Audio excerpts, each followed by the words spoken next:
Hello class 11 students. Today we are studying lecture 2 of chapter 1. Chapter 1 introduction we had started in the last class, that is physical world. Chapter name is physical world. In this today we are studying the topic physics, technology and society. How physics and technology and society are connected to each other. They are widely connected to each other.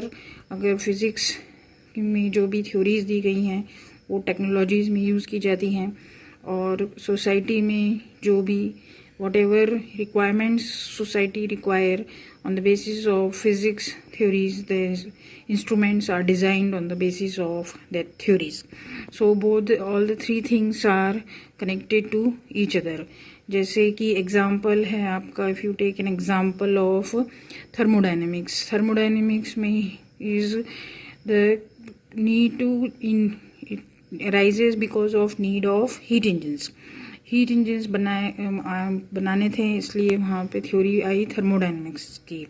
So in this way physics sometimes technology gives rise to new physics और physics generates new technology. कभी physics से technology नहीं बनाई जाती है उनकी theories पे based, या फिर जो फिजिक्स टेक्नोलॉजी है उसके पीछे फिजिक्स के लॉज रहते हैं.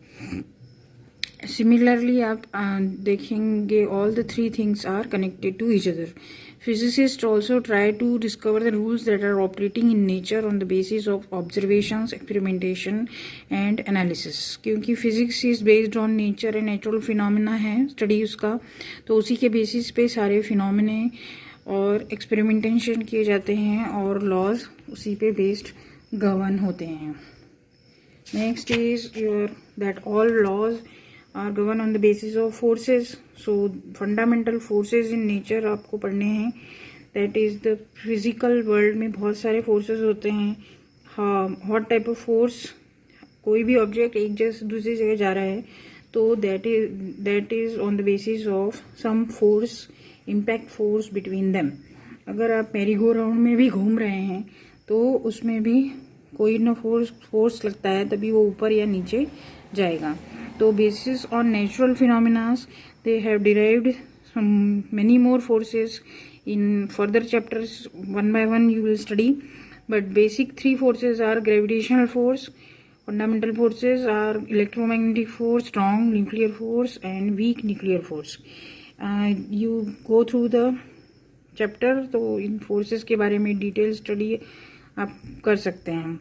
ग्रेविटेशनल फोर्स तो you are knowing that is any two objects in the universe are attracted towards each other by a force that is called gravitational force.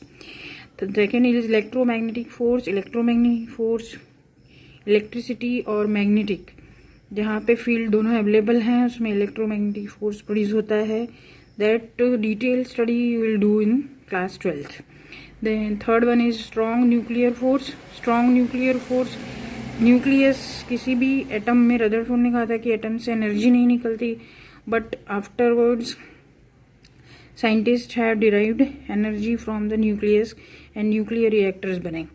The nucleus are bound by the proton, neutron, proton. They both are binded by a strong nuclear force that is called strong nuclear force. Nucleus के अंदर जो force होता है that is nuclear force. उसमें फिर weak nuclear force, third is weak nuclear force. weak nuclear force क्या होता है? that is the आपने न्यूक्लियर प्रोसेस में जो बीटा डीके होता है, बीटा डीके या छोटे पार्टिकल दूसरे निकलते हैं अनचार्ज पार्टिकल, उनके बीच में न्यूक्लियस के बीच में वीक न्यूक्लियर फोर्स होता है, and that is of range 10⁻⁻16 metre.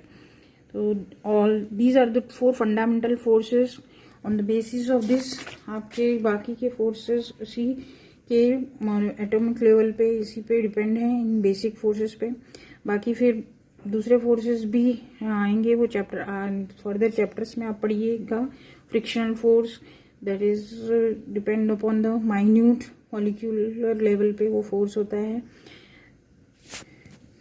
That you will study in the further chapters. And last topic is nature of physical laws. Physical laws physical world में जो भी natural processes होते हैं, in that study of that processes in physical phenomena governed by different forces that we had studied, and basis of physicists also done the study of all the universe and whatever the natural phenomena are there. On the basis of that studies, they derived some conservation laws, that are conservation of momentum, law of conservation of energy, law of conservation of mass, law of conservation of charge.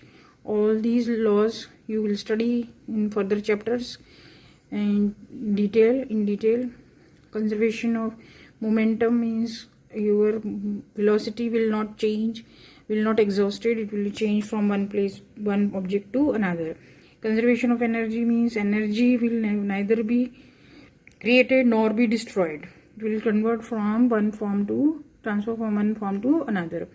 Conservation of mass में वही है, मास आपका कहीं destroy नहीं होता, एक form से दूसरे फॉर्म में कन्वर्ट होता है, टोटल मास निकालेंगे तो सेम ही रहता है. Law of conservation of charge, that you will study mostly in 12th class. It is charge will get converted to another form. एक ऑब्जेक्ट से दूसरे ऑब्जेक्ट में चार्ज ट्रांसफर होता है बट डिस्ट्रॉय नहीं होता. these are the basic laws that you will study one by one detail in the further chapters. Thank you.